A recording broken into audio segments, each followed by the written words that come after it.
पर अशोक वृक्ष प्रातिहार का वर्णन देखा था। यहाँ पर आचार्य भगवान कह रहे थे कि भगवान, आपकी जब दिव्य ध्वनि, जब धर्मोपदेश का समय होता है तो मनुष्यों का तो शोक दूर होता ही है, लेकिन इसके साथ साथ वृक्ष भी क्या हो जाते हैं, अशोक हो जाते हैं, ऐसा वर्णन किया था। कल यहाँ पर आचार्य भगवान ने पुष्प वृष्टि नाम के प्रातिहार का वर्णन किया था और वहां पर बताया था कि हे भगवान, जो देवतागण आपके ऊपर पुष्पों की वृष्टि करते हैं, यद्यपि वह पुष्पों की वृष्टि आपके चारों तरफ गिरती है, लेकिन विशेषता ये होती है कि उसके डंठल कहाँ होते हैं, नीचे होते हैं, और उसका मुख फूल कहाँ होता है, ऊपर की ओर होता है। यानी कि भगवान, जो भक्त आपके चरणों में आ जाते हैं उनके कर्म क्या हो जाते हैं, ढीले हो जाते हैं, यानी उनके कर्मों का अपकर्षण होने लगता है, और कर्मों का अपकर्षण होता है तो आत्मविशुद्धि का, धर्म का, पुण्य आदि कार्यों से प्राप्त होने वाले आत्मा के परिणामों की निर्मलता का क्या होने लगता है, उत्कर्षण होने लगता है। कल यहाँ पर अपन ने ये देखा था। आज आचार्य भगवान यहाँ पर तीसरे नंबर के प्रातिहार, दिव्य ध्वनि प्रातिहार का यहाँ पर वर्णन प्रारंभ कर रहे हैं। पूज्य गुरुदेव कहते थे कि समस्त प्रातिहारों में सबसे महानता और विशेषताओं को लिया हुआ यदि कोई प्रातिहार है तो वो कौन सा है, दिव्य ध्वनि है। दिव्य ध्वनि प्रातिहार के ही कारण भगवान की दिव्य ध्वनि खिड़ती है, और दिव्य ध्वनि ही खिड़ती है तभी भगवान के तीर्थ का क्या होता है, परिवर्तन होता है। समूह शरण में शेष 8 प्रातिहार जैसे ही भगवान को केवल ज्ञान होता है देवतागण विराजमान कर देते हैं, लेकिन दिव्य ध्वनि ऐसा प्रातिहार है जब तक वह नहीं होता तब तक भगवान के तीर्थ का परिवर्तन भी नहीं होता। भगवान की दिव्य ध्वनि खिड़ती है, भगवान का उपदेश होता है, तभी क्या होता है, भगवान के तीर्थ का परिवर्तन का प्रारंभ होता है। ऐसी दिव्य ध्वनि की जिसकी महिमा है उसके यहाँ पर आचार्य भगवान उसका वर्णन यहाँ पर छंद में कर रहे हैं। स्थाने गंभीर, गंभीर नहीं है, गंभीर हृदयोदधि संभवाया, स्थाने गंभीर हृदयोदधि संभवाया,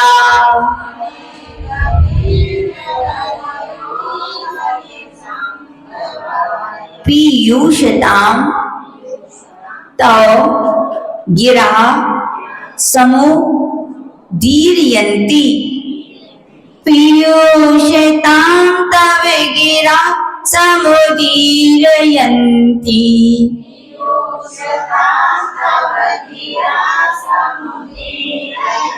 पीत्वा इयतः परम सम्मद संग भाजो, पीत्वा यथा परम सम्मद संग भाजो,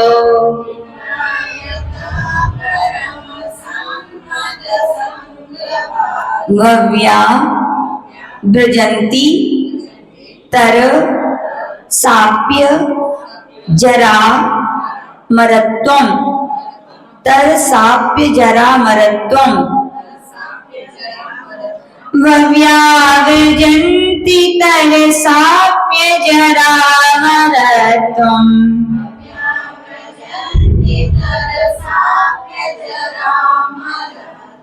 स्थाने गंभीर हृदयोदधि संभवाया, पीयूषतां तव गिरा समुदीरयन्ति, पीत्वा यथा परम सम्मद संग भाजो, भव्या व्रजन्ति तरसाप्य जरा मरत्वम्।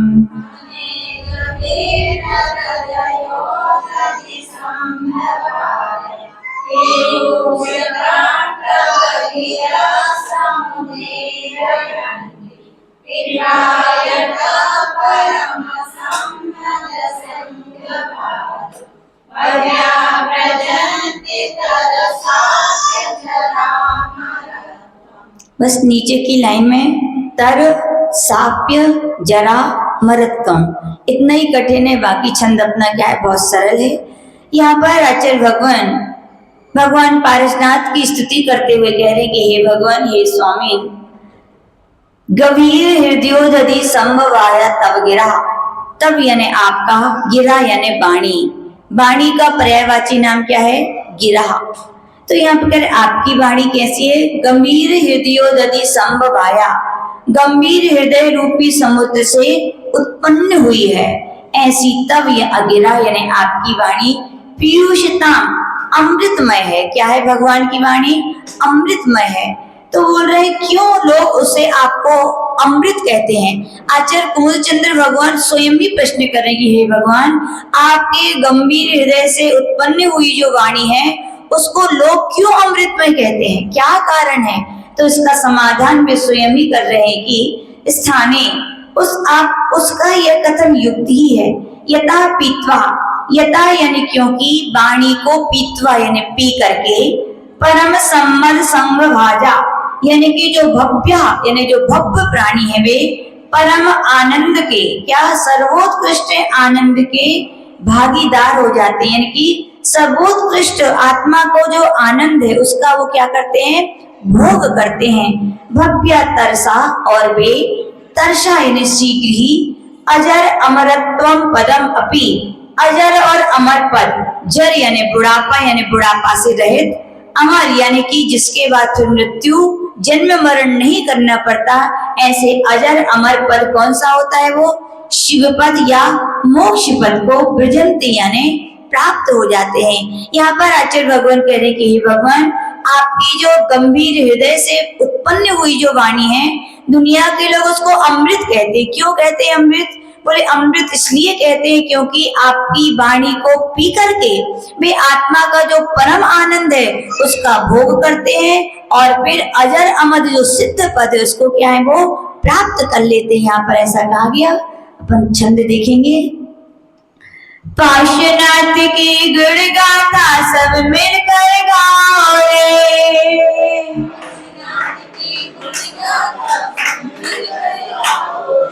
पार्श्वनाथ की गुण गाथा सब मिलकर गाओ रे,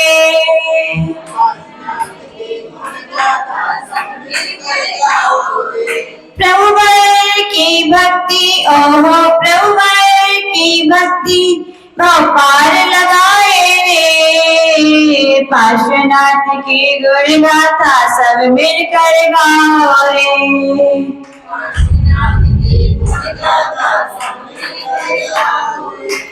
वाणी हृदयोदधि गंभीर अमृतमय कहते क्यों भी,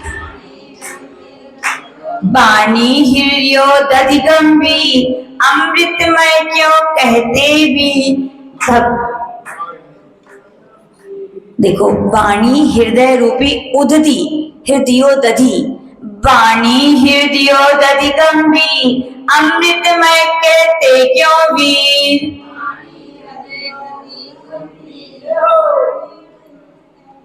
भवि पीते पाते भवतीर, भवि पीते पाते भवतीर,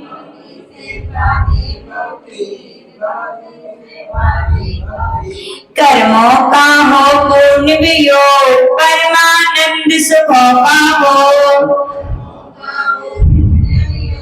परमानंद सुखों का हो, अजर अमर शिव पद संयोग, अजर अमर शिव पद संयोग।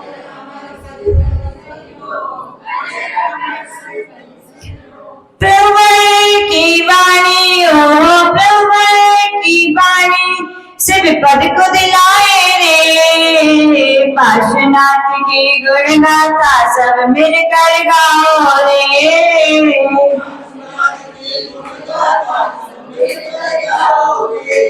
यहाँ पर आचार्य भगवान दिव्य ध्वनि नाम के प्रातिहार का विशेष वर्णन कर रहे हैं कि भगवान आपकी वाणी कहाँ से उत्पन्न हुई है? हृदय रूपी गंभीर समुद्र से उत्पन्न हुई है। क्योंकि अपन लोग जो बोलते हैं, अपन दंत से बोलते हैं, तालु से बोलते हैं, कंठ से बोलते हैं, तालब्य से बोलते हैं, नाक से बोलते हैं कि नहीं? बहुत सारे अपने यहाँ पर जो क ख ग आदि वर्णमाला है वो पूरी वर्णमाला अलग अलग स्वरों से क्या हुई है?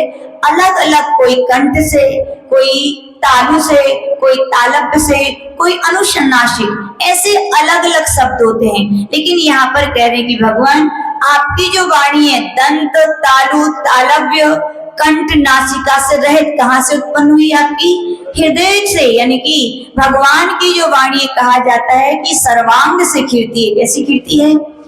और उसकी आवाज कैसी होती? गर्जना के समान गंभीर। कैसी होती है? गर्जना के समान गंभीर होती है। तो कह रहे भगवान आपकी जो हृदय रूपी उदधि से उत्पन्न हुई जो गंभीर वाणी है वो कैसी है? ओंकारमयी होती है। कैसी होती भगवान की वाणी? ओंकारमयी। और अनक्षा भी होती है। कोई समझ में आता है क्या है? ओंकारमयी भगवान की यूं कहा जाता है। प्रश्न पूछा गया वीरसेन महाराज धवला ग्रंथ में पूज्य गुरुदेव ने पढ़ाया था कि पूछा गया कि भगवान आपकी वाणी अक्षरमय है कि अक्षर से रहित अनक्षरी है? तो वहां पर कहा गया कि यद्यपि भगवान की वाणी ओंकार में अनक्षरी है, लेकिन जब वह वाणी श्रोताओं के कानों तक पहुंचती है तो वे उस रूप में क्या हो जाती है? अक्षरमय हो जाती। क्या हो जाती है? तो भगवान की वाणी अक्षरी भी है और अनक्षरी भी है, क्योंकि जैन धर्म का सिद्धांत अनेकांतवाद है। यदि अनक्षरी मानेंगे तो भी गड़बड़ हो जाएगी और अक्षरी मानेंगे तो भी गड़बड़। तो आचार्य भगवान कह रहे हैं भगवान की वाणी जिस समय खिलती है वो तो अनक्षरी होती है, लेकिन श्रोताओं के कान में जैसे ही पहुंचती है उनके लिए सुनाई देती है, तो उनके लिए जिस भाषा में उसी भाषा में उनकी अक्षर रूप में क्या है? सुनाई देती है। तो कह रही भगवान आपकी वाणी ओंकारमयी और क्या है? अनक्षरी है। दंत वाकी के दंत कंठ के बिना वह सर्वांग से आपकी वाणी क्या है? खिलती है। और कितनी भाषा रूप होती है भगवान की वाणी? 718 कितनी भाषाएं रूप होती है? जिनमें 18 तो महाभाषा होती है और 700 क्षुद्र भाषा होती है। कितनी होती है? 18 महाभाषा, 700 क्षुद्र भाषा। उन 18 महाभाषाओं में कुछ के नाम ग्रंथों में आए हैं, जैसे कि कर्नाटक, मालवा, मागध, लाट, गौड़ और गुर्जर। ऐसी ये 18 महाभाषाओं में से कुल 6 के नाम ग्रंथों में मिलते हैं। बाकी ऐसी 18 महाभाषाएं होती हैं। क्षुद्र भाषाएं कितनी होती हैं? 700। यानी कि भगवान की जो वाणी खिंचती है 718 भाषाओं में क्या होती है? वो खिलती है। और दिन में कितनी बार खिलती है? एक दिन में 4 बार खिलती। कितने बार खिलती भगवान की वाणी? यानी कि 4 जो मध्य के समय संधि काल जिसको हम कहते हैं, यानी कि सुबह 6 बजे, दोपहर में 12 बजे, फिर शाम को 6 बजे और रात्रि के 12 बजे। ऐसे भगवान की एक दिन में कितनी बार वाणी खिलती है? 4 बार खिलती है। और कितने कितने समय तक खिलती है? 6 घड़ी। कितने घड़ी?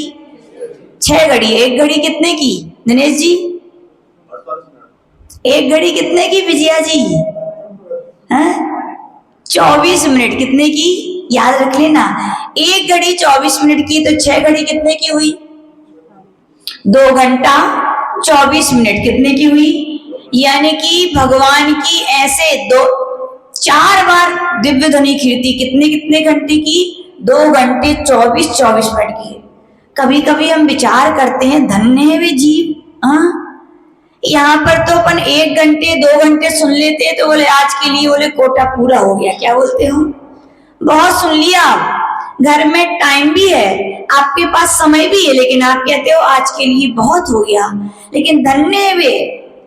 लगता है जिनवाणी की कितनी उनके अंदर अनन्य प्यास रहती होगी कि एक बार भगवान की नहीं 4 बार खिल रही हो। कितने कितने? 2 घंटे 24 मिनट। फिर भी वे भक्त क्या सुनना बंद कर देते हैं क्या? नहीं भैया, उनके लिए तो ऐसा लगता है जैसे 2 मिनट ही हुए हो। क्या ही हो? ये जिनवाणी का अतिशय है। और एक दिन में क्या यूं कहा जाता है, पूज्य गुरुदेव बताते थे, सर्वार्थ सिद्धि की जो देव होते हैं कितनी आयु होती है उनकी? 33 सागर। कितनी आयु? 33 सागर। यूं कहा जाता है वे लगातार तत्व चर्चा करते हैं। कितने? कुछ काम ही नहीं है, क्योंकि नीचे के देव तो भगवान के पंचकल्याणक में आते हैं जाते हैं, लेकिन जितने ऊंचे देव होते हैं यूं कहा जाता है कहीं आते जाते वो जो कुछ है वे अपने अवधि ज्ञान से देख लेते हैं। फिर क्या करते हैं? तो कहा गया केवल वे 33 सागर तक करते हैं तो क्या करते हैं, केवल एक तत्व की चर्चा करते हैं, जिनवाणी की चर्चा करते हैं। उनसे पूछो भैया थक नहीं जाते? वे कहते हैं वो 33 सागर भी उन्हें ऐसे लगते हैं जैसे पलक झपक गई हो। यानी कि जिनवाणी में क्या है, आनंद है कि नहीं? जिनवाणी में आनंद है, इसीलिए उसके सुनने में भी आनंद आता है। कितने देर? जब तक सुनाओ तब तक सुनाते जाओ, उसमें क्या आता है, आनंद आता है। लेकिन किसको आता है? भव्य जीवों को। किसके लिए? नहीं तो मिथ्या दृष्टि जीव को धर्म कथा ना सुहाए के ऊंगे के उठ पड़े या लड़ मरे के उठ घर को। ये और सम्यक दृष्टि को तो कैसे लगता है, जैसे प्यासे व्यक्ति के लिए जो चीज प्यानी चाहिए तो क्या कहता है, और पानी की तो फिर भी मर्यादा है, पेट भरेगा बस उतने ही नहीं। लेकिन जिनवाणी का रस तो ऐसा रस है जिसको पीते जाओ जब तक केवल ज्ञान की प्राप्ति नहीं हो जाती हो। केवल ज्ञान के बाद भी सिद्धत्व की भी प्राप्ति हो जाती है, लेकिन भगवान का वो ज्ञान गुण का रसपान कभी समाप्त नहीं होता। ऐसे क्या है, वो ज्ञान की महिमा है, यानी उनकी दिव्य ध्वनि की महिमा है कि व्यक्ति उसको निरंतर सुनना ही क्या करते हैं, पसंद करते हैं।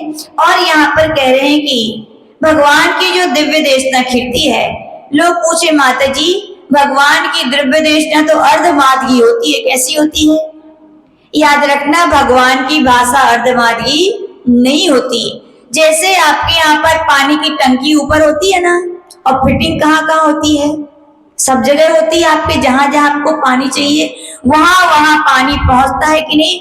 ऐसे ही भगवान की दिव्य ध्वनि तो ओंकारमयी होती है, लेकिन मागध जाति के जो देव होते हैं, वैंतर जो देव होते हैं, वे भगवान की वाणी को क्या करते हैं, सप्लाई का काम करते हैं। क्या करते हैं ऋषभ जी? सप्लाई का काम करते हैं। इसलिए कहा जाता है देवकृत अतिशयों में पहला अतिशय क्या है, अर्धमादगी भास, यानी कि मागध जाति के देव भगवान की ओंकारमयी उस वाणी के लिए सब लोगों के पास क्या है, पहुंचा देते हैं। और आश्चर्य देखो समोसरण का अतिशय। गुजरात के लोग बैठे हो तो उनके लिए बाड़ी किसमें सुनाई देगी? कन्नड़ के लोग हो तो, तमिल के लोग हो तो, मेवाड़ के लोग हो तो, बागड़ के हो तो, जिस जैसे व्यक्ति बैठे रहते हैं, ये वहां का अतिशय समोसरण का कि भगवान की वाणी उनको उसी रूप में। ऐसा हो सकता है क्या? हो सकता है। मेघों से जब पानी बरसता है क्या अलग अलग होता है क्या? बादलों से बरसने वाला पानी वही नीम में पहुंचता है तो कड़वा हो जाता है, ईख में पहुंचता है तो, मिर्ची में पहुंचता है तो। जैसे वह बरसा हुआ बारिश का जल यद्यपि एक रूप ही है, लेकिन अलग अलग वृक्षों में जाकर के वो अलग अलग स्वाद को प्राप्त हो जाता है। वैसी जिनेंद्र भगवान की वाणी तो एक प्रकार से ही खिलती है, लेकिन जैसे जैसे जिस रूप से जिनकी जो भाषा है उस व्यक्ति के कानों में जाकर वो क्या है, वैसी वैसी सुनाई देती। आश्चर्य है क्या? नहीं, आश्चर्य नहीं है। ये दिव्य ध्वनि के जैन सिद्धांत के अतिशय को सुनकर ही विज्ञान ने, किसने? विज्ञान खोज करता कहां से भैया, कभी सोचा आपने? ऋषभ जी, जितनी भी खोजें कर रहा है आज विज्ञान, सब जैन धर्म के ग्रंथों को ही पढ़कर कर रहा है। हमारे यहाँ पूज्य गुरुदेव हम लोग को सब चीज इतिहास सुनाते हैं अपने देश का, अपने जैन धर्म का। बोले अपने जैन धर्म के इतने अथाह ग्रंथ थे, अथाह ग्रंथ, जिनमें ऐसे ऐसे अद्भुत अद्भुत बातें लिखी थी। सब कभी मुगल आए सांप्रदायिकता में, वो हर के ले गए, क्योंकि विश्व में सबसे ज्यादा यदि देश हैं तो कौन से देश हैं? मॉमनस देश ज्यादा हैं। 30-34 यदि देश है तो 20-25 से ज्यादा तो मॉमनस देश हैं। और अपने यहाँ तो 1500 कितनी शताब्दी से 1700 कितनी शताब्दी तक तो मुगल को ही राज्य रहा अपने भारत में, सब अपनी ले गए। फिर उसके बाद ब्रिटिश शासन आई, जितना बचा था वो ले गई, और उसके बाद जितने ग्रंथ बचे थे उतने बौद्धों ने नालंदा जो लोग गए हों, वहां का इतिहास आज भी वहां पे कमरा बना है, वहां पर पूरी दीवारें काली काली हैं। पूछो वहां क्या हुआ था तो बोलते हैं सांप्रदायिकता के कारण यहाँ जैन ग्रंथों की होली जलाई गई। और कितनी जलाई गई? बोले 6 महीने तक उसकी आग बुझी नहीं। सोचो कितना अपना आगम, कितना ग्रंथ लोगों ने क्या किया है? नष्ट कर दिया है।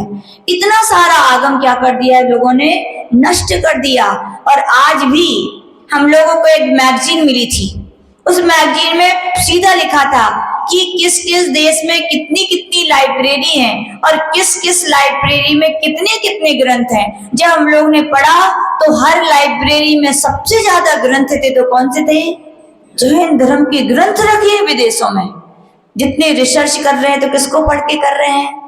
और हमारी जो विरासत है, जो हमारी पूंजी है, बताओ कितने लोग उठा के ग्रंथ पढ़ते हैं? बोलो। जब अपनी अपन संभाल नहीं करते तो उसका दूसरी तो फायदा उठाते हैं। हमने कभी उसकी कीमत नहीं समझी, दूसरों ने फायदा उठाया। तो कहा जाता है विदेशों में ही लोगों ने उन ग्रंथों को पढ़ करके क्या कर रहे हैं? ये रिसर्च कर रहे हैं, वैज्ञानिक कहला रहे हैं। लेकिन भूल गए वे लोग, आप तो वैज्ञानिक हैं लेकिन महावैज्ञानिक यदि कोई इस धरती पर थे तो कौन थे? वे हमारे तीर्थंकर भगवान महावीर थे, जिन्होंने अपनी दिव्य देशना में सब कुछ बोला। और धन्य वे गणधर भगवंत जिन्होंने झेला, और धन्य वे आचार्य भगवंत जिन्होंने क्या किया? अपने अमूल्य समय को, कैसे समय को, क्या जरूरत थी उनके लिए? चाहते तो अपनी ध्यान साधना करते, लेकिन नहीं, उन्होंने सुध के संरक्षण के विषय में सोचा। भव्य आत्माओं का कल्याण कैसे होगा? भव्य आत्माओं का ज्ञान कहीं भ्रमित ना हो जाए, कहीं वे गलती दिशा पर ना चले जाएं, कहीं जो आगम नहीं है उसको आगम ना मान बैठे। इसीलिए उन्होंने अपने जीवन के संयम साधना के अमूल्य समय में से निकाल निकाल के क्या लिखे? ग्रंथ लिखे। क्या लिखे? उपकार मानिए। हम तो जब जब याद आती है तब तक हाथ जोड़ के नमस्कार कर लेते, धन्य भगवान, आप लोग यदि उपकार नहीं करते तो हम लोग को क्या जिनवाणी सुनने मिल पाती? आज बड़ा उपकार है कि उन्होंने लिखा तो आज हम कम से कम उसको पढ़ तो रहे हैं, कम से कम वो जिनवाणी हमारे कानों में तो सुनने आ रही। तो क्या है? उनका उपकार है। इसी को सुन करके वैज्ञानिकों ने आज पार्लियामेंट गए, कोई क्या गए नहीं, टीवी पर तो देखा होगा, टीवी पर देखा है पार्लियामेंट में। वहां पर एक व्यक्ति बोलता है, क्या एक प्रांत के लोग बैठे रहते हैं क्या वहां पर? सारे प्रांत के लोग। इंग्लिश में बोला जाता है क्या? नहीं, शुद्ध हिंदी ही में बोला जाता है। लेकिन उनके जो लैपटॉप रखे रहते हैं उनमें, उनके लैपटॉप में ऐसे सॉफ्टवेयर की खोज कर दी गई, रिसर्च कर दी गई कि वे एक बटन दबाते हैं, बोलने वाला व्यक्ति एक ही भाषा में बोलता है, लेकिन जिस जिस प्रांत के जो जो वहां पर नेता बैठे उनके लिए उस भाषा में क्या होता है? सुनाई देता है। कैसे आया ये रिसर्च? किसको सुन करके? भगवान की। यानी कि लोग कहें कि अरे ऐसा कुछ नहीं होता, तो नहीं भैया, हुआ था, तभी तो आज के विज्ञान ने उसको सिद्ध कर दिया। ने भगवान की वाणी का अतिशय है कि एक रूप होने पर भी सबके लिए क्या अलग अलग सुनाई देती है। और भगवान की वाणी जब खिड़ती है, तो हम गुरु पूर्णिमा के दिन सुन चुके थे, भगवान की वाणी तभी खिड़ती है जब पात्र हो, क्या हो? योग्यतावान व्यक्ति हो। और योग्यता पुण्य से भी होती है और योग्यता ज्ञान से भी होती है। ज्ञानवान भी होगा, यानी कि गणधर जैसे योग्य शिष्य होंगे। और शिष्य कैसा चाहिए? उन्हीं भगवान के समोसन में उनसे ही दीक्षित होना चाहिए। ऐसे यदि कोई गणधर बनते तभी भगवान की क्या कीर्ति है? दिव्य देशना कीर्ति, नहीं तो नहीं कीर्ति। भगवान महावीर की कितने दिन तक दिव्य देशना नहीं खिली? 65 दिन तक नहीं खिली। क्यों नहीं खिली? क्योंकि गणधर वहां पर नहीं थे।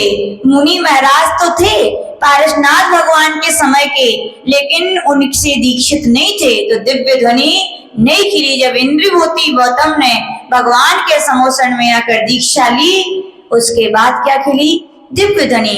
और ग्रंथों में यूं भी कहा जाता है कि जब कोई पुण्यात्मा जीव आता है तो क्या होता है? भगवान की दिव्य देशना भी खिल जाती है। ऐसा आदिनाथ पुराण में आया है कि भगवान आदिनाथ का जब समोसन लगा था, भरत चक्रवर्ती आया और भगवान की दिव्य देशना क्या हो गई थी? प्रारंभ हो गई थी। यानी कि भव्य जीवों के नियोग से भगवान की दिव्य देशना स्वयं खिलती है।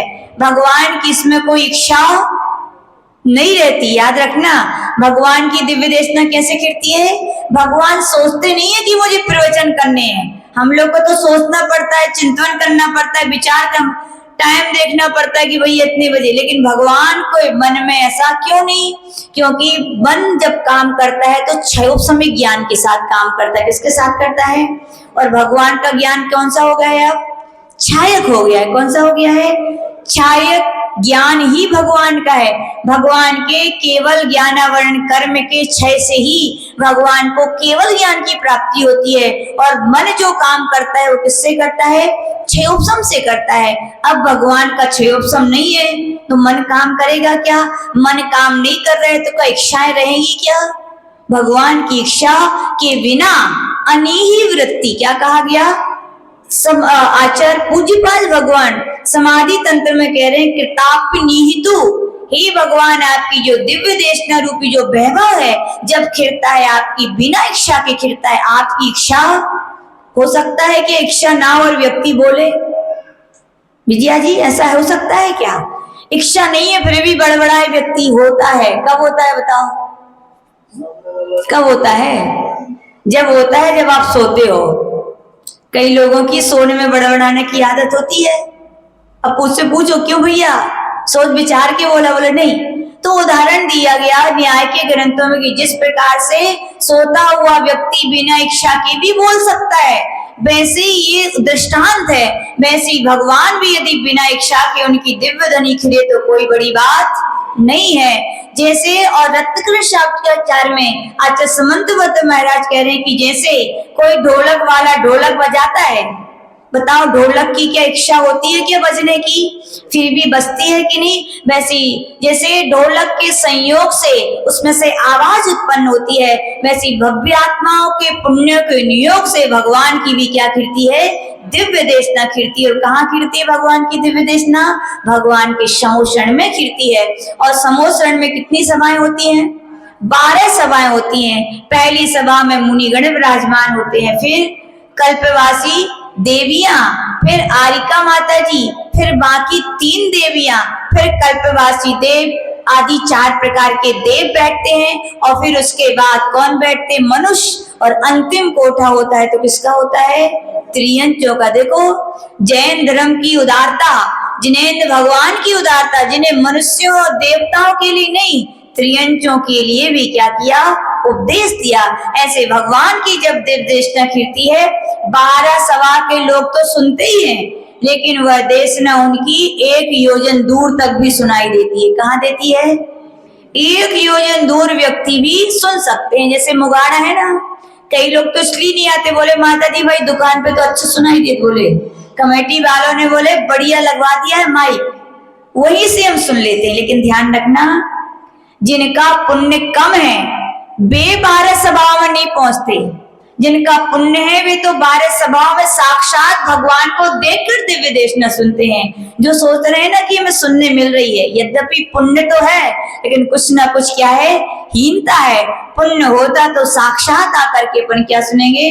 भगवान की दिव्य देशना सुनेंगे। यानी भगवान की दिव्य देशना कितने तक सुनाई देती है?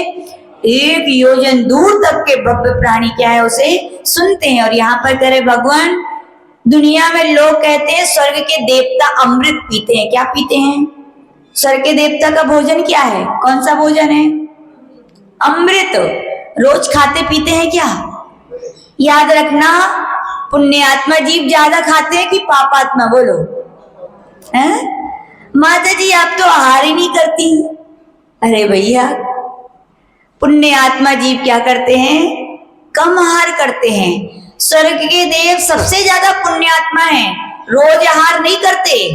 जितने सागर की आयु होती है उतने वर्षों के बाद, यानी कि मान लीजिए 1 सागर की आयु थे 10,000 वर्ष के बाद उन्हें कुछ खाने की इच्छा होती है, उन्हें लगता है कि हमारी शक्ति क्षीण हो गई है, तो तुरंत ऑटोमेटिक उनके गले से क्या झड़ जाता है? अमृत। और फिर फुर्सत उतने दिनों के लिए। पुण्यात्मा की पापात्मा? पुण्यात्मा अमृत झड़ रहा है। फिर पुण्यात्मा होते हैं उत्तम भोग भूमि के जीव। कितना भोजन करते हैं? 1 बेर के बराबर। किसके बराबर? और कितने दिन में करते हैं? रोज करते हैं क्या? 3 दिन में एक बार। कितने दिन में? बेर के बराबर। कि माता जी टॉफी हो गई वो तो है ना। फिर मध्यम भोग भूमि के लोग होते हैं, वो क्या करते हैं? बहेड़ा आता है उसके बराबर भोजन करते। कितने दिन में करते हैं? 2 दिन में एक बार। और जघन्य भोग भूमि के जो जीव होते हैं वे आंवले के बराबर भोजन करते हैं। कितने दिन में? 1 दिन में करते हैं। और जो उत्तम मनुष्य कर्म भूमिया जीव होते हैं वे भी कितने करते हैं दिन में? सच्चा यदि पुण्यात्मा जीव है तो 1 ही दिन में क्या करते हैं? वो तृप्त हो जाते हैं करने में। एक देख लो माता जी लोग बैठी हैं आपके मुगाड़ा में, हाँ 1 दिन क्या 4-4 5-5 दिन भी भूख नहीं लग रही। कहां से? पुण्यात्मा की पापात्मा? बोलो भैया, पुण्यात्मा है ये। क्या है कि तो अपनी अपनी अब थर्मामीटर लगा लेना। याद रखना शरीर भोजन नहीं मांगता। भोजन कौन मांगता है? आपकी आसक्ति। कौन मांगता है भोजन? पूज्य गुरुदेव बोलते थे 40 साल यदि आपकी उम्र हो गई है तो आप तो नियम ले लो, यदि आपको लंबी आयु और स्वस्थ जीवन जीना है, कारू जी लंबी आयु और स्वस्थ जीवन जीना है, आप नियम ले लो कि हम 1 ही टाइम खाएंगे। शरीर दुबला होगा क्या? बिल्कुल नहीं होगा, क्योंकि शरीर आपका ढल चुका है, अब आप बन चुका है, अब उसमें कोई अंतर आने वाला नहीं है। जितनी आज ये बीमारियां लोग बोलते ना 40 साल के बाद बीमारियां हो जाती हैं शुरू, क्यों हो जाती हैं? क्योंकि अब शरीर की मशीन जो है वो क्या हो गई है? कमजोर हो गई। और आप लोड पे लोड देते जाओ तो मटेरियल क्या करेगा? रोग तो उत्पन्न करेगा ही। स्वस्थ रहना है, लंबी आयु जीना है। हम लोग ने कई लोग को देखा, लोग हम लोग को दर्शन करने आते हैं 90-90 साल के, देख के बिल्कुल नहीं लगता कि 90। क्या कारण है? बोले माता जी 40-50 साल के बाद से 1 टाइम भोजन करता हूं, वो सात्विक, ना रोग है ना कमजोरी, कुछ नहीं, और आराम से क्या है गाड़ी चल रही है। तो याद रखना भोजन कौन मांगता है? शरीर। माता जी नहीं करेंगे तो कमजोर पड़ जाएंगे। बिल्कुल नहीं पड़ोगे, विश्वास रखो, श्रद्धा रखो, मन कमजोर नहीं करना। बस क्या करना? मन को प्रबल रखना, तो आपका शरीर में कुछ नहीं होगा। तो यहाँ पर कह रहे हैं कि वे देवता लोग पुण्यात्मा हैं। क्या हैं? उनके भूख प्यास की कुछ भी उनके लिए लगता है तो उनके गले से क्या जम जाता है? अमृत झड़ जाता है। देवों के लिए कहा जाता है अमृत का पान करते, इसलिए देवों का पर्यायवाची नाम क्या है? अमर है। क्या कहलाते हैं? देव अमर कहलाते हैं। लेकिन आचार्य भगवान कह रहे भगवान कि देवों का अमृत पान करने वाले देव तो केवल कितने जीते हैं बताओ? जब तक कि उनकी आयु है। फिर यदि जिस गति का उनका बंद होगा उनको वहां से छोड़ना पड़ता है। बोले फिर ऐसा अमृत अमृत नहीं है, वो तो नाम का अमृत है। बोले सच्चा अमृत यदि कोई है तो वो क्या है? जिनेंद्र भगवान की देशना है, जिसको पी करके व्यक्ति क्या होते हैं? परम अपने आनंद को प्राप्त हो जाते हैं। क्या हो जाते हैं? अपनी साधना के द्वारा धन्य वे योगी जन जो निर्वाणी का रस पान करते हैं, पंचेंद्रियों के विषयों के सब उनके भोगों से हट करके एक आत्मा का उपभोग करते हैं, तो उन्हें परम आनंद की प्राप्ति होती। किसकी होती है? इंद्र नाग नरेंद्र व अहमंद्र के नाही कहो। ऐसा छेड़ाला में कहा गया कि आत्मा का आनंद कितना होता है। बोले इंद्र नाग नरेंद्र चक्रवर्ती जितने दुनिया के बड़े से बड़े पुण्यात्मा जीव जिनको मानते हैं, वे अपने सारे आनंद को तराजू के एक पलड़े पे रखते हैं, और भगवान के केवल एक छोटा सा कण के बराबर भी आनंद उनका आनंद नहीं है। यानी कि जिनवाणी का रसपान करने वाले लोग क्या करते हैं? आनंद का अनुभव करते हैं कि नहीं करते? देखो आप करते हो नहीं करते हो, और आता है सबको। बताओ यहाँ बैठे हो सुन रहे हो तो किसको आनंद नहीं आ रहा? बोलो देखो सबके चेहरे खिले हुए हैं। यानी कि जिनवाणी का जब रसपान करने में आनंद है भैया, तो जिनवाणी के अनुसार चलने में क्या आनंद नहीं आएगा?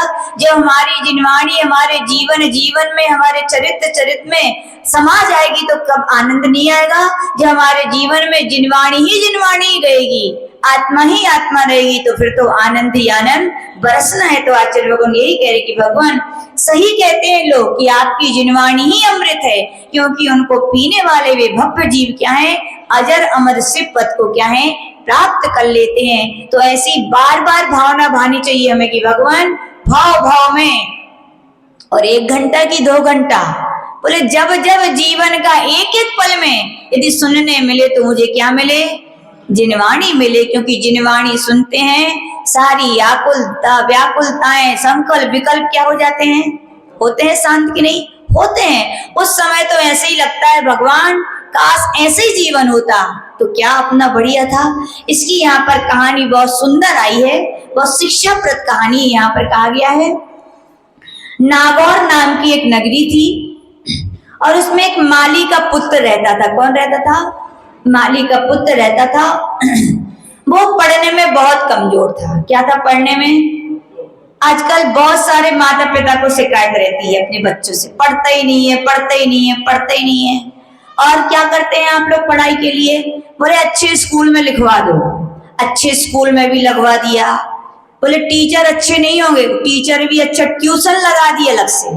और क्या भैया, बोले अच्छी पुस्तक नहीं होगी, अच्छे से अच्छी सरल जिसमें वो पुस्तकें भी दिलवा दी, सब कुछ करवा दिया, फिर भी बोले कमजोर है। अब क्या करोगे, बोलो क्या कारण है। स्कूल भी अच्छी है, पुस्तकें भी अच्छी है, पढ़ाने वाले भी अच्छे, सब कुछ अच्छा है और व्यक्ति मन लगा के पढ़ भी रहा है। कई लोग तो ऐसे होते पढ़ना लिखना कुछ नहीं है, बोले याद नहीं होता याद नहीं होता। जैसे कि उदाहरण के तौर पर महिला और पुरुष, बोले 50 साल के हो गए, बोले अब याद नहीं होते। बोले ये तो बहाने हैं। क्या है दिनेश जी, बहाने हैं। अभी पूछे दुकान में सोने के जो आइटम कितने रखो है तो कितने भाव को आओ तो सब दिमाग में फिट है, बरसों की बात है। महिलाओं से पूछा जाए कौन से डिब्बा में वे उस दिन के पैसे मिले थे कहाँ रखे हैं, सब पता है। ये डिब्बा में ये रखा है। 6 सम कम है क्या, बोलो 6 सम तो है, बोलो है। यदि नहीं होता तो ये बातें भी तो भूली। ये कहो 6 सम है लेकिन हमारा उपयोग नहीं है। क्या नहीं है अपना, अपन ने बोले बच्चों को जल्दी याद हो जाता है। क्यों याद हो जाता है, क्योंकि बच्चों के जीवन में अभी कुछ संसार नहीं आया है। उनका उपयोग केवल कहाँ है, खेल कूद और पढ़ना, कोई काम ही नहीं। लेकिन आपने अपने उपयोग को बहुत बांट लिया है। इलेक्ट्रिसिटी के बिजली यदि 2 जगह हो तो ज्यादा चलेगी कि 10 जगह हो तो ज्यादा चलेगी, बोलो 2 जगह हो ज्यादा चलेगी ना। ऐसे ही आपने अपने ज्ञान को क्या दुरुपयोग कर रहे हो। क्या कर रहे हो आप, यद्यपि आपको मालूम है ये काम हमें करना ही है, करना है कि नहीं, फिर इतना संकल्प विकल्प क्यों उसके लिए। जब समय आए तो कर लो, बाकी अपने उपयोग को कहाँ लगाओ जिससे आपका कल्याण होने वाला है, जिस जिनवाणी से आपका कल्याण होने वाला है। तो क्या वो बेटा तो क्या करता था, पढ़ता भी बहुत था लेकिन फिर भी उसे याद, ये भी बहुत बड़ा कष्ट है, वेदना है। और आजकल के बच्चे तो बताओ 1% यदि कम हो जाते हैं तो सुसाइड करने तैयार है। अब भैया हम तो कहते हैं ऐसी पढ़ाई की तेल लेवे कछु नहीं, पढ़ो। जैन धर्म मिला है, पढ़ने के लिए नहीं मिला। पढ़ने मना नहीं कर रहे, ध्यान रखना इसको, मादी पढ़ने मना नहीं कर रहे, पढ़ो लेकिन इतना टेंशन लेके मत पढ़ो कि स्वर्ण सा जीवन अपना तुम तबाह कर दो। हाँ, यानी कि 1% कमाया तुम मरने के लिए तैयार हो गए। अरे थोड़ी सप्लीमेंट किया जाए, फिर से पढ़ लो, कहाँ जा रहा है। 1 साल फेल हो गए फिर से पढ़ लो। तुम्हें 1 साल पढ़ने में इतनी तकलीफ है और जब मर जाओगे तो बताओ फिर से ABCD सीखने पड़ेगी कि नहीं, पैदा हो गए तो को दुख नहीं है। सोचो ABCD सीखना अच्छा है कि भैया वही साल का उसी साल पढ़ना अच्छा है, बोलो है ना, अच्छा है। यानी कि ज्यादा टेंशन लेके जीने का काम यहाँ पर नहीं है। जैन धर्म तो टेंशन मुक्त करने वाला जीवन है। क्या है, भगवान की दिव्य देशना सुन करके लोगों के संकल्प विकल्प टेंशन क्या होते हैं, दूर होते हैं। जैन धर्म में उत्पन्न होकर के अपन टेंशन ले, वही पढ़ाई जैसा। अरे नहीं, टेंशन मत करो, पढ़ते रहो पढ़ते रहो पढ़ते रहो। पूज्य आचार्य महावीर कीर्ति महाराज बोलते थे, पठितव्यम पठितव्यम अग्रे भवति स्पष्टव्यम। पढ़ते जाओ पढ़ते, कब तक याद नहीं होगा, बोलो। जब पत्थर भी कट जाता है रस्सी से तो अपनी तो दिमाग है, क्यों नहीं आएगा, जरूर आएगा। वो बच्चा बहुत पढ़ता था, लेकिन हजारों उनके माता पिता ने पैसे खर्च कर दिए कि उसको क्या आ जाए, उसका ज्ञान अच्छा हो जाए, लेकिन उसका ज्ञान अच्छा नहीं हुआ। जब सारे दरवाजे बंद हो जाते हैं तो कौन सा दरवाजा खुला मिलता है? कौन सा दरवाजा? भगवान और गुरु का। लेकिन किसको? सम्यक दृष्टि को। मिथ्या दृष्टि तो गलत रास्ते चुनते हैं। सम्यक दृष्टि जिसे अपने जीवन की, धर्म की कीमत है, अपने जीवन की, वो क्या सोचते हैं, चलो भैया अपन अपने भगवान और गुरु के पास चलो, वे जरूर कोई ना कोई रास्ता बताएंगे। वो जो माली का लड़का था, उसके पिताजी को पता चला कि नगर में मंदिर में एक मुनि महाराज आए हैं, और वो महाराज के दर्शन के लिए गया, और दर्शन के लिए गया और महाराज से कहा कि महाराज, कि हमारे पुत्र पता नहीं कैसा कर्म का उदय है कि उसको कुछ याद ही नहीं होता, क्या कारण? तो महाराज अवधि ज्ञानी थे, उन्होंने कहा कि भैया इसमें ना टीचर का दोष है, ना पुस्तकों का दोष है, ना स्कूल का दोष है, ना इस बच्चे का, इस भाव का दोष है, क्योंकि इस भाव में वो मेहनत बहुत कर रहा है। यदि दोष है तो किसका है? पूर्व जन्म में किए हुए कर्मों का दोष है। पहले इसने अपने ज्ञान का दुरुपयोग किया था। क्या किया था? ज्ञान इसको पहले जन्म में बहुत था। ध्यान रख लेना, जो जो लोग कहते हैं कि हमें याद क्यों नहीं होता, दुखी हो रहे हैं, संकल्प विकल्प कर रहे हैं, दोष मत दो, जे नहीं पढ़ाते, वो नहीं पढ़ाते, हमें उनको अच्छा पढ़ाते, हमें नहीं। कई लोग को ये शिकायत रहती बच्चों को, अरे सर उनके लिए अच्छा पढ़ा देते होंगे, या मम्मी पापा को शिकायत रहती है, एक ही कोचिंग में 4 बच्चे पढ़ते हैं, 3 की अच्छे नंबर आते, मेरे बेटे के नहीं आते। जरूर वो टीचर अलग से पढ़ा देते होंगे, कुछ हमारे बेटे को नहीं पढ़ाते होंगे। ऐसा है क्या? नहीं भैया, ऐसा कुछ भी नहीं है। अपने अपने कर्मों का क्या होता है, ये फल होता है। आपके बेटे ने या आपने पूर्व में क्या किया था? ज्ञान का दुरुपयोग। अपन कहते हो ना, आप लोग जो अन्न की कीमत नहीं करते, जब कोई भोजन छोड़ता है तो क्या बोलते हो? खाने नहीं मिलेगा, तरस जाओगे। ऐसी ध्यान रखना, आज जिनवाणी सुनने मिल रही है और आप सुन रहे हो, और यदि आपके पास ज्ञान आ गया, यदि आप उसका दुरुपयोग कर रहे हो, उसका सदुपयोग नहीं कर रहे हो, तो आचार्य भगवान कह रहे हैं आज तो आपको सौभाग्य मिला, लेकिन आगे मिलेगा क्या? ऐसा श्री अकलंक देव राजवार्तिक ग्रंथ में कह रहे हैं। अंतराय कर्म कैसे पड़ता है? बोले जो वस्तु, जो चीज हमारे पास है, यदि हम उसका सदुपयोग नहीं करते तो क्या होता है? हमें फिर उसके लिए तरसना पड़ता है। इसीलिए कह रहे हैं धन है तो दान करते जाओ, समय है तो धर्म करते जाओ, आंखें मिली है तो खूब दर्शन कर लो, मन मिला है तो अच्छे अच्छे विचार कर लो, मत व्यर्थ के विचार खराब करो। वाणी मिली है तो अच्छा बोल लो, मत व्यर्थ में किसी से कुछ भी बोलो।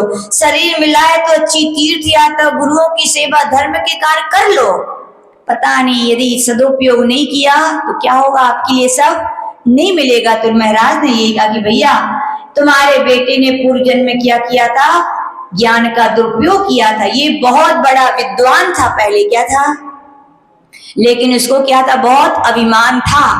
ध्यान रख रहे ना, लोग जिसको याद नहीं होते ना, वे यही कहते हैं वे बहुत अभिमानी हैं। नहीं भैया, वो अभिमानी नहीं है, आप पूर्व में अभिमानी थे, इसीलिए आपको याद नहीं हो रहा है। हम हंस हंस के कर्म बांधते हैं। कैसे बांधते हैं? और जब उदय आते हैं तो, लेकिन रोना नहीं चाहिए। रोएगा कौन? मिथ्या दृष्टि। सम्यक दृष्टि तो क्या कहेगा?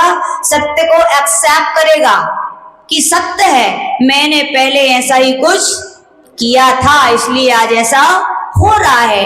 क्या रखेगा? वो समता रखेगा, और क्या करेगा? ऐसे काम करेगा जिससे ज्ञानावर्णी कर्म का जो आवरण है वो क्या है? हटे। ऐसे आचार्य उमा स्वामी महाराज ने तत्वासूत ग्रंथ में से पूछा गया कि भगवान इतने सारे संसारी जीव हैं, ऐसे कौन से कर्म करते हैं कि वो ज्ञानावर्णी कर्मों ने बन जाता है? तो वहां पर उन्होंने कहा तत्प्रदोष निन्नो मात्सर्यांतराया साधनोपघाता ज्ञान दर्शन वर्णियो। व्यक्ति प्रदोष भाव करता है। कौन से भाव करता है? प्रदोष भाव का अर्थ होता है, पता है क्या होता है? जैसे कि मान लीजिए यहाँ सब लोग प्रवचन सुनने आए, अब किसी का नाम ले तो बुरा नहीं लग रहा है, तो उदाहरण है।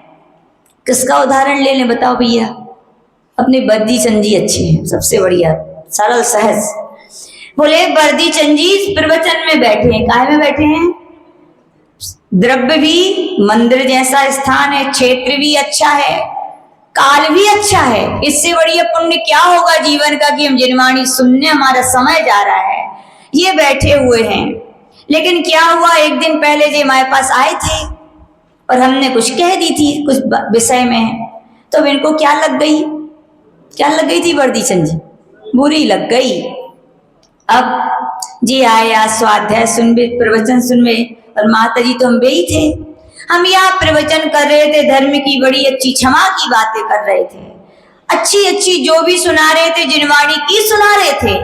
लेकिन वर्दी चंद जी द्रव्य अच्छा है, क्षेत्र अच्छा है, काल अच्छा है, लेकिन उनके भाव, अरे जय माता जी है।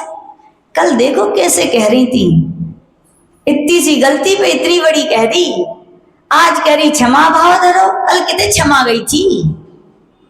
ऐसे प्रवचन कौन ना कर दे पढ़ पढ़ के, जिनवाणी के तो पढ़ के कर रही हैं, ऐसा हम भी पढ़ ले, कोई भी बताओ पुण्य मिलेगा कि पाप? बोलो। द्रव्य अच्छा है, क्षेत्र अच्छा है, काल अच्छा है, लेकिन भाव, अन्य क्षेत्रे कृतं पापम धर्म क्षेत्रे विनश्यति और धर्म क्षेत्रे कृतं पापम वज्रलेव भविष्यति। ध्यान रखना, हमने एक बार नहीं और आप नहीं, हमने भी कई बार ऐसे कई बार राग देश में आकर के अपन ने क्या कर लेते हैं, प्रदोष भाव कर लेते हैं। क्या कहेंगे इसको? मन में ईर्ष्या के भाव आ जाते हैं, यानी मन ही मन, ऊपर से तो बड़े मुस्कुरा मुस्कुरा के सुन रहे हैं, लेकिन अंदर की परिणति प्रदोष भाव चल रही है, यानी कि सच्चे ज्ञान में सच्चे ज्ञान देने के वाले के विषय में हम व्यर्थ की बात के कारण रात गई। हमारे गुरुदेव हम लोग को हमेशा समझाते थे, जब चार बर्तन रहते हैं खटखटाएंगे क्या? नहीं, आचार्य की सिद्धांत नहीं है ये। आचार्य बोलते थे चार बर्तन में यदि व्यवस्थित रख दिए जाए ना स्टैंड पे तो खड़बड़ाते नहीं है, लेकिन फिर भी खड़बड़ा जाए तो कब तक के लिए? बोले रात गई और बात गई। यही शुद्ध सम्यक दृष्टि भव्य जीव की पहचान है। और बांध के रखने वाले तो क्या कहलाते हैं? अचार मुरब्बा की तरह हैं, बैर सड़ा रहे हैं। क्या रहे हैं? कौन सड़ेगा? बोलो। आपका मन सड़ेगा। कर्म किसको बंधेंगे? आपको बंधेंगे।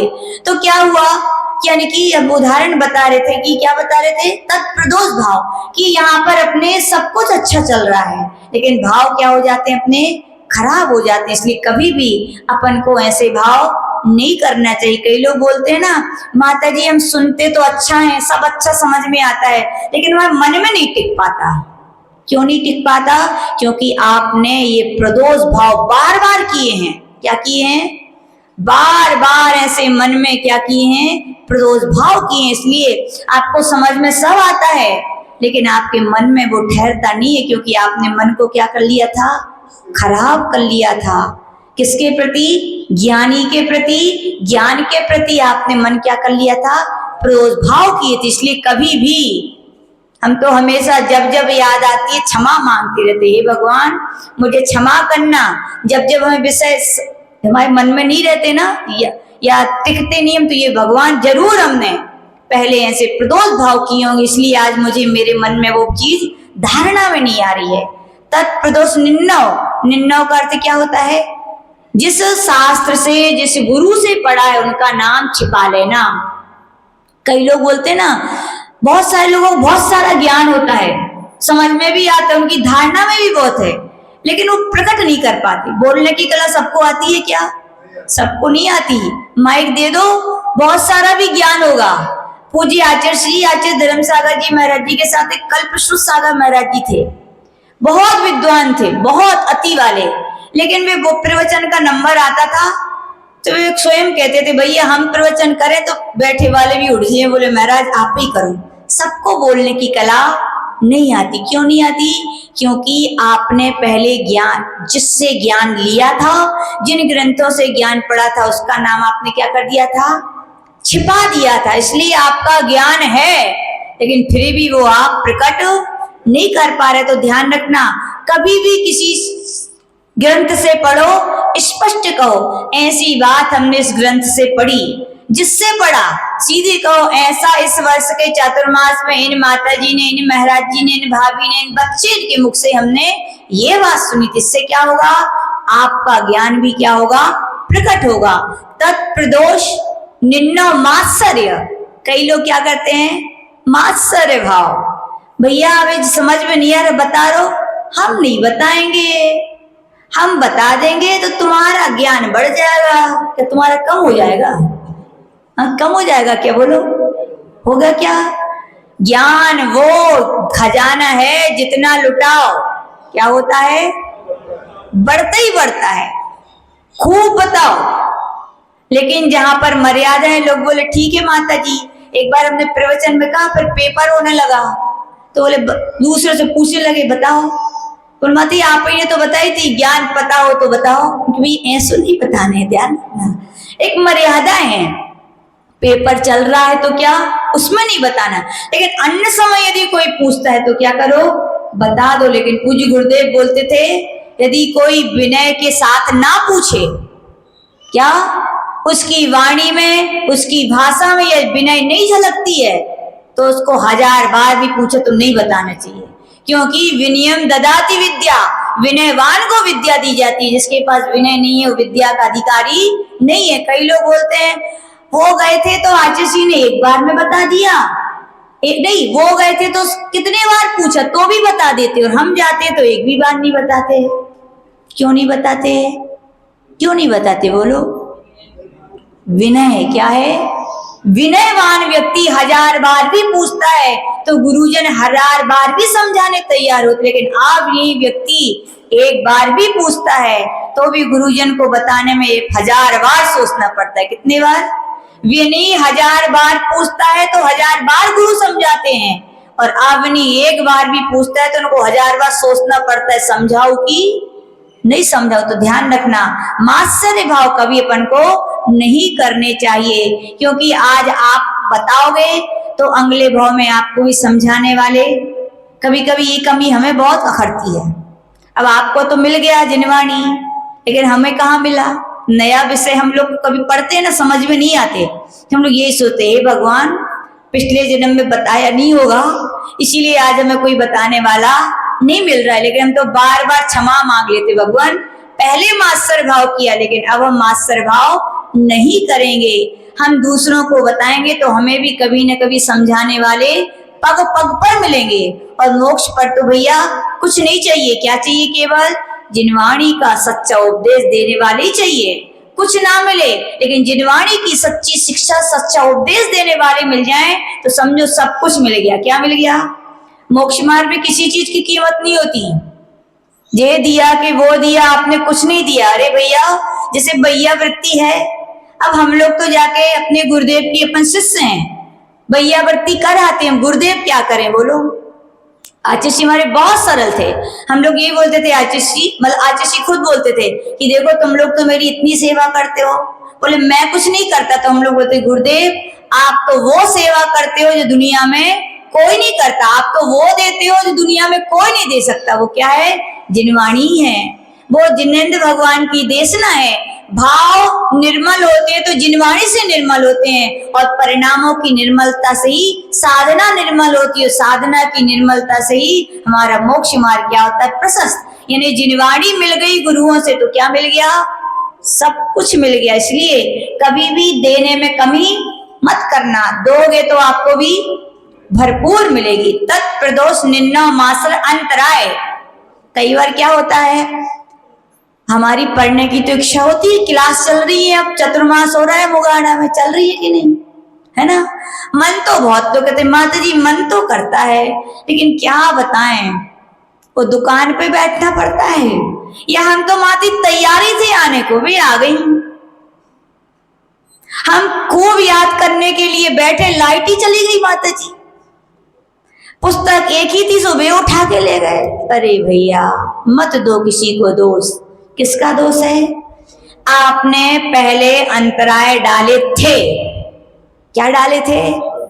अंतराय नहीं डाले होते तो ऐसे घरों में होते जहाँ के लोग कहते दुकान बाद में खोलना, और दोपहरी में कौन, मक्खियों के अलावा कोई नहीं आ रहा। वे कहते जाओ जिनवाणी सुन के आओ। ऐसे लोग मिलते, कैसे मिलते? किसकी पुण्य की कमी है बोलो?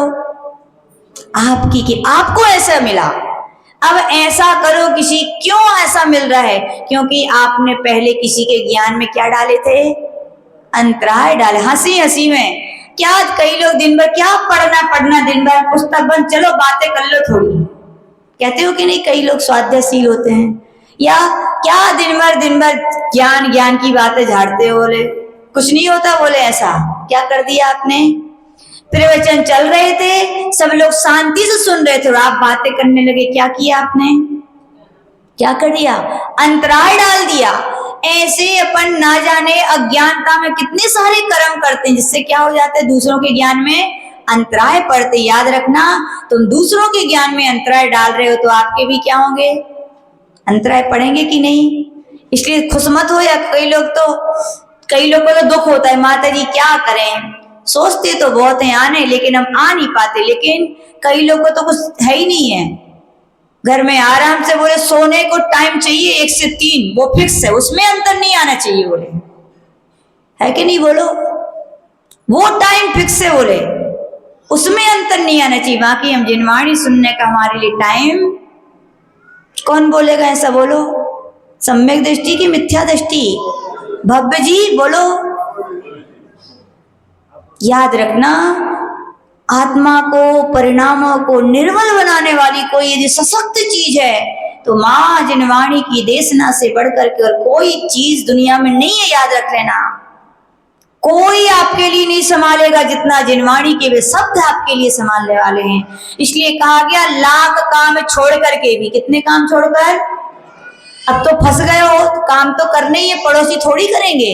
लेकिन सम्यक दृष्टि सोचता है कि काम तो रोज के हैं, लेकिन माता जी, महाराज जी और जिनवाणी की देशना रोज की नहीं है। वो तो आपका पुण्य है कि 4 महीने आपके नगर में साधु आ गए, लेकिन आप सदुपयोग नहीं कर रहे हो। तो बताओ, अगले बार चतुर्मास मिल पाएगा क्या? अगले बार कोई जिनवाणी सुनाने वाला मिल पाएगा क्या? तो याद रखना, घर बैठने से काम नहीं चलेगा। क्या करना पड़ेगा? जहां कुआं है वहां जाओ भैया, पी लो पानी। कितना पी लो? कितना पी लो? उस ऊंट की तरह एक बार पी लो कि 30 दिन तक ना पीना पड़े, है ना? यानी कि इस चतुर्मास में इतना इतना ग्रहण कर लो। यदि किसी पूर्व पाप कर्म की वजह से यदि गुरुजन ना भी आए, फिर भी हमारी जो टार्च चार्ज हो गई थी, उससे क्या होता रहे? आत्मा में ज्ञान का प्रकाश होता रहे। हमारी वो जो भूमि है वो सूखे ना, उसमें क्या रहे? हरा भरापन बना रहे। इसलिए क्या करना चाहिए? कोई आए तो कभी किसी को मना क्या? तुम जब देखो स्वाध्याय प्रवचन माता जी लगे रहते हो, बैठो घरे। नहीं भैया, सम्यक दृष्टि होगा तो क्या बोलेगा? हम भी चल रहे हो बेटा, तुम भी चलो। ऐसा नहीं, चलो बहू रानी है, बच्चों को संभालो। कहा सभी से सीखने, बच्चे संभालने के दिन है। अच्छा, मृत्यु का योग आएगा तो बोलोगे क्या बहू से कि बच्चे संभालने का योग है? बोलोगे कि अपनी बेटियों बेटों से जब मृत्यु आ जाएगी, बेटा दुकान संभालने का योग है। चौका लगा घर में, बोले बेटा दुकान पे बैठा है, बोले एक जन तो चाहिए। जब मृत्यु का नियोग आएगा तो बोलोगे क्या मृत्यु से? ये नहीं सोचते हो?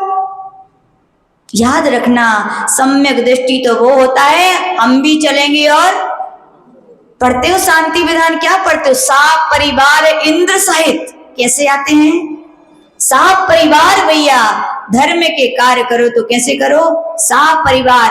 कभी किसी को मना नहीं करो किसी भी धार्मिक कार्य के लिए, चाहे चौका हो, चाहे ज्ञान हो, चाहे स्वाध्याय हो, चाहे वैया वृत्ति हो।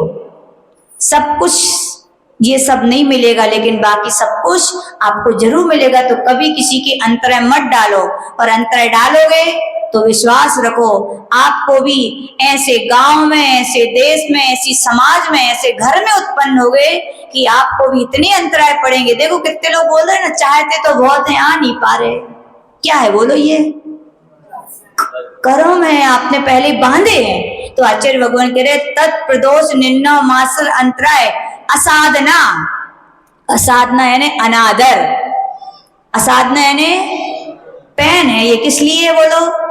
ज्ञान का उपकरण है जिनवाणी के शब्द लिखने के लिए। कान खुजली किया तो पूरा घुमा लो उसी में, दांत खुजली किया तो खदोलो। क्या किया आपने? आदर की अनादर। ये टेबल है किसके लिए? आपके जिनवाणी रखने के लिए। पैर लगते जाएं, आप उसे उगालते जाओ। बताओ क्या है? विनय की अविनय। जिनवाणी पढ़ने के लिए है। किसके लिए? कभी फट जाए तो क्या करोगे? बोलो। रख दो। बोले मंदिर किया है। कहाँ किया है? तुम्हारे घरे बेटा को तुम्हारा फ्रैक्चर हो, जो बेटा कहे हो घर की मम्मी है रखी रन दो, महीना भर बाद ले चले, बोले प्लास्टर करवा रहे। ऐसा ही है। हड्डी टूटती है तो कितने देर लगाते हो प्लास्टर के लिए? बोलो। तुरंत। तो भैया तुम्हारी माँ से बढ़ के जिनवाणी माँ है। तब उसकी इतनी चिंता है, उसकी चिंता करने से तुम्हारा घर ही चलेगा, लेकिन इसकी चिंता करने से तुम्हारे भाव भाव चलेंगे। क्या चलेंगे? तो जिनवाणी को बहुत विनय करो। कई लोग जिनवाणी को मोड़ देते हैं। क्या कर देते हैं? तुम्हारा हाथ मोड़े तो याद रखना, ये सम्यक दृष्टि के लिए जिनवाणी कागज नहीं है। ये सम्यक दृष्टि के लिए जिनवाणी जिनेंद्र भगवान की वाणी माँ के समान ही है। कभी बेटा अपनी माँ का हाथ पर मोड़ेगा क्या? कभी भी भूल से उसको मोड़ना नहीं है। धागा इसीलिए बनाए जाते हैं कि किस लिए? या नहीं है तो वे कागज रख लो पूजन की, और गीले हाथ पानी वाले हाथ जिनवाणी में लगा रहे हो। क्या कर रहे हो? आपको बुखार चढ़ेगा तब बढ़िया क्या करेंगे? फ्रीजर को पानी डलवाना अपने ऊपर। या तुम्हारे घाव हो फिर उसमें नमक मिर्ची डालना, क्या होगा? बोलो। गलेगा ना। तो याद रखो जिनवाणी है, कभी भी गीले हाथों से मत छुइए।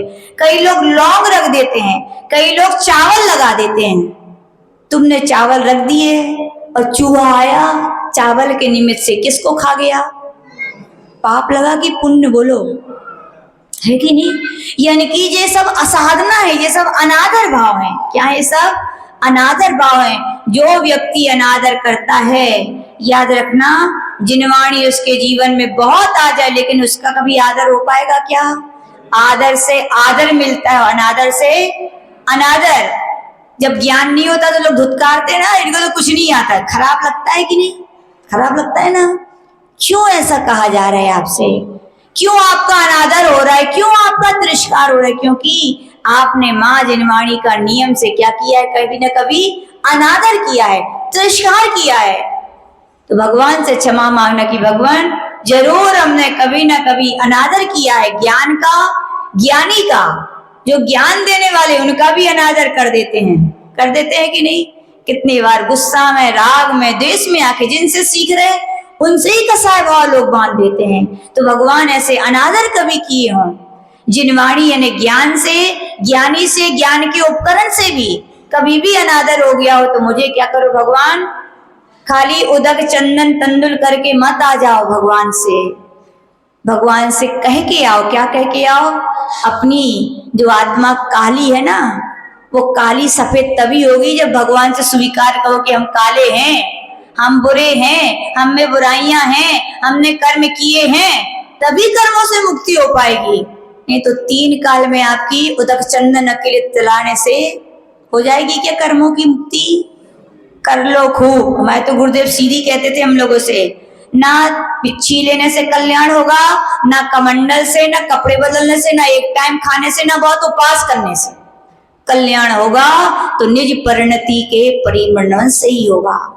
परिणति यदि खराब चल रही है, सब कुछ बदल लिया, परिणति ने अपनी बदली है, तो याद रखना जीवन बदल पाएगा क्या? जीवन नहीं बदल पाएगा तो संसार भी क्या मोक्ष में बदल पाएगा? नहीं बदल पाएगा। और इसको बदलने वाली है तो कौन है? केवल एक माँ जिनवाणी है। तो कहा गया कभी भी किसी का अनादर, अपन को तिरस्कार मत करो, तो आपका भी कभी अनादर और तिरस्कार नहीं होगा। तत्प्रदोष निंदा मासा साधना उपघात। उपघात का अर्थ क्या है? सच्चे ज्ञान में दूषण लगा देना या उसका उपहात कर लेना, ज्ञानी का, ज्ञान के उपकरणों को तोड़ देना।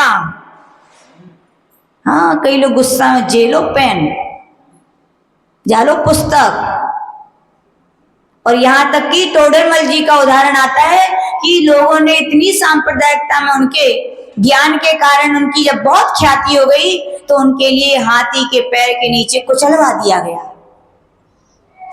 इसलिए ध्यान रखना, उपघात तुमने आज ऐसा किया है तो तुम्हारे साथ भी क्या होगा, ऐसे ही होगा। शिवनी की एक बात सुनाते हैं आपके लिए। एक बहुत बड़े घर की लड़की, बहुत पढ़ी लिखी, विदेशों में पढ़ती थी। एक बार घर आई, बहुत टैलेंटेड थी, और जब घर आई तो बस गुस्से में आकर उसने क्या किया, जिनवाणी उठा के फेंकी, और जिनवाणी कहाँ चली गई, वो अग्नि में चली गई। कहाँ चली गई? हम लोग जब सिवनी पहुंचे तो हम लोग का चतुर्मास हुआ 2003 का, बड़ी माता जी विशिष्टी माता जी के साथ। तो जब हम लोग वहां पहुंचे तो मंदिर के बाहर एक लड़की बैठी रहती थी जिसके पूरे पांव में लाखों तो इल्लियां थी, उसके पैरों में घाव था इतना बड़ा, पूरा यहाँ तक, और इतनी मक्खी भिनक रही थी कि बता नहीं सकते।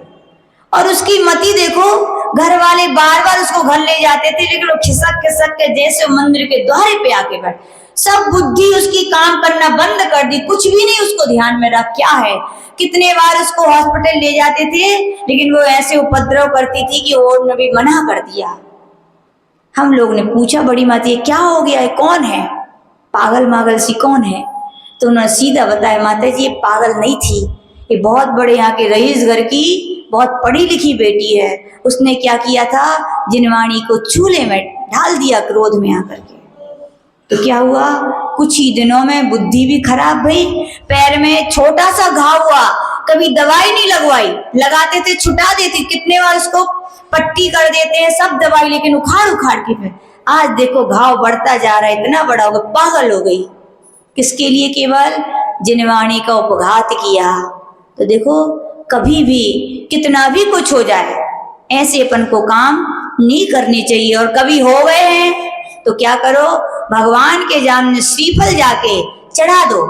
अपने भगवान कहते हैं कि मैं यद्यपि आपके पापों को नहीं धोऊंगा, लेकिन आप यदि सच्चे मन से आपके अपने पाप स्वीकार करोगे तो जरूर आपका जो पश्चाताप है, आपकी जो निर्मल परिणति है, और ऐसा नियम ले लो कि हम आगे ऐसा नहीं करेंगे, तो आपका ये नियम जरूर आपके पापों को क्या कर देगा, कम कर देगा। लेकिन जाना किसको पड़ेगा, स्वीकार किसको करना पड़ेगा, स्वयं को। हर व्यक्ति को अपनी गलती क्या करनी चाहिए, स्वीकार करनी चाहिए। तो यहाँ पर महाराज ने यही कहा कि भैया तू बहुत अहंकारी हो गया था ज्ञान के मद में, यानी कि ऐसे ही कुछ किया था। और एक बात और बता देती हूँ कि एक बार ग्रंथ का नाम उसमें आया कि तीव्र ज्ञानावर्णी कर्म की जो 30 कोड़ा कोड़ी की स्थिति है, कितनी है ज्ञानावर्णी कर्म की, 30 कोड़ा कोड़ी सागर, एक क्षण में कर्म बांधते हो, कब तक भोगना है ऋषभ जी, 30 कोड़ा कोड़ी सागर तक भोगना पड़ते हैं कर्मों के उदय। बोले कैसे बनते हैं ये कर्म? वहां पे सीधा लिखा है अशुद्धि से, शुद्धि का ध्यान नहीं रखने से। महिलाओं से कह रहे, वही साड़ियां कवर्ड में रहती हैं, वही शादी में पहन जाते हो, सब अशुद्ध नहीं रहते कि आजकल? पहले का समय बहुत अच्छा था, हम तो कहते पहले का समय आना चाहिए। पहले 3 दिन होते तो महिलाएं घर के बाहर भी नहीं जाती थी। आज तो सब जा रही हैं, शादियों में सब जा रही है कि नहीं, वही कपड़े वो, वही कपड़े आप, और पहन गए कि नहीं? आपने उतार के कवर्ड में रख दिए, कवर्ड में सारे कपड़े। बोले माती वो नहीं पहनते, अरे साथ में जो रखे वो तो है, और वही कपड़े पहन के आप कहाँ आ गए? उन्हीं चटाइयों पर आप बैठे कि नहीं? चटाइयों पर पुरुष वर्ग भी कभी कभी पैर रख देते हैं धोखे से, और उनका ध्यान नहीं रहा, उन्होंने जाके श्री जी का अभिषेक कर दिया। बताओ पाप का भागीदार कौन? बोलो बोलो। हर जगह की एक यूनिफॉर्म कही गई, स्कूल जाते हो तो बताओ स्कूल की यूनिफॉर्म पहन के जाते हो कि नहीं? पुलिस वाले पुलिस की यूनिफॉर्म पहनते, वकील वकील सब। हमारे मंदिर की भी यूनिफॉर्म कही गई कि नहीं? शुद्ध धुले हुए वस्त्र पहनकर ही मंदिर आना चाहिए। सब जगह दुनिया भर में जाते हो यूनिफॉर्म पहन के, मंदिर आने में अपन को मत आओ। अभी कुछ नहीं लग रहा है, जब ज्ञानावर्णी कर्म बांधते जाओ, जब उदय आएंगे तो बुद्धि काम। इसीलिए नियम ले लेना, जब भी हम मंदिर आएंगे शुद्ध धुले हुए ही वस्त्र पहन के आएंगे, कवर्ड के कपड़े नहीं पहनेंगे। लोग बोले माता जी हम तो आ जाएंगे, बाकी है ना, सही है ना। बाकी लोग तो, अरे बाकी वो जाने, अपना तो लोटा छानो। संसार छानने के लिए अपन संसार में नहीं है, किसको छानने के लिए आए? अपना लोटा छानो। अपन तो शुद्धता से आओ, जो करेगा तो वो भरेगा। तो सबसे ज्यादा अशुद्धि के कारण क्या करते हैं लोग, महिलाएं पुरुष वर्ग भी, पहले का समय था दीर्घ संका जाते थे शौच, कपड़े आते थे तो गीला करते थे या टॉवेल वगैरह करके जाते थे। आजकल वही अंडरवियर बनियान पहन के चले जाते हैं, आके वही पैंट शर्ट पहन के फिर आके आ जाते हो। बोलो कि नहीं, क्या जाता है धोती कपड़ा पहन के यदि बैठे रहोगे मंदिर में, स्कूल में 6 घंटे बैठे रहते हो उस ड्रेस में तो और तुम उतार के ये कपड़े पहन के आ गए जो आपकी श्रीमती जी रोज नहीं धो रही है। बोलो धोती है क्या रोज? और उन्हीं कपड़ों से जाके आप जिनवानी छूते हो, चिटाई छूते हो, श्री जी के मतलब छू तो जाती है, एक चीज छुई तो सब छू गए। तो अपने भैया जो मर्यादाएं अपने यहाँ कही गई हैं उनको कायम रखें। आज क्यों बुद्धि लोगों की छीड़ हो रही कि नहीं? पहले के लोग का कितना ज्ञान रहता था, क्यों? कुलाचार है ये हमारे यहाँ का, क्या है? कुलाचार। कि पुरुष लोगों महिलाओं कभी दीर्घ संका जाते थे तो कपड़े चेंज करते थे या कपड़े गीले करते थे, और आज ये सब नष्ट हो रही। पहले 3 दिन का कितना पालन होता था। मंदिर जब भी आते थे हम लोग क्या, तो मम्मी लोग की साड़ी फिक्स है, ये मंदिर की साड़ी, ये चौके की साड़ी डली है 3-3 4-4, और ऐसी नहीं बोले मंदिर की साड़ी है तो फटी पुरानी नहीं। तुम दुनिया में जाते हो तो बढ़िया पहन जाते हो, 3 लोग के नाथ भगवान के द्वारे या तो फटे से पुराने, वो धुलती नहीं है माता जी। अरे जिनकी कृपा से तुम्हें सब मिला, साड़ी मिली, तो उन्हीं के द्वारे आने के लिए सोच रहे हो खराब हो जाएगी। इतना मत सोचो, भगवान के द्वार पर आओ, अच्छे से अच्छे कपड़े पहन कर लेकर। कैसे पहन के आओ? शुद्ध पहन के आओ। देख लो आप इतना करके आपके जीवन में, आपके घर के धन्य धान में ना वृद्धि हो तो कहना, क्योंकि जिन घरों में कुलाचार का पालन होता है वही सुख शांति होती है। पैसा किसके यहाँ नहीं है बोलो? आज मुगाना में किसी की कमी है, लेकिन बताओ सुख शांति कितने घरों में, बोलो है कि नहीं?